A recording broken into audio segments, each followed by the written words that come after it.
Estamos no Centro de Documentación e Recursos Feministas, un centro que recolle todos os fondos bibliográficos e toda a documentación que foi xuntando durante moitos anos a organización Alecrín.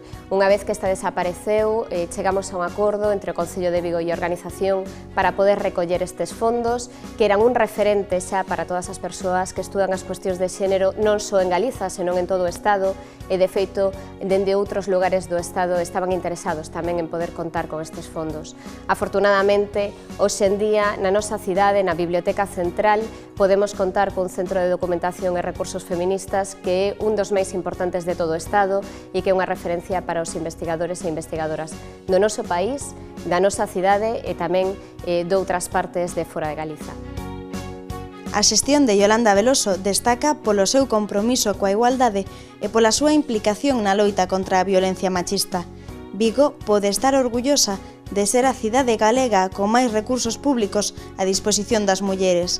Ademais dos programas e actividades destinados a concienciar sobre igualdade, abriuse un centro de emerxencia e unha rede de pisos para as mulleres vítimas dos malos tratos.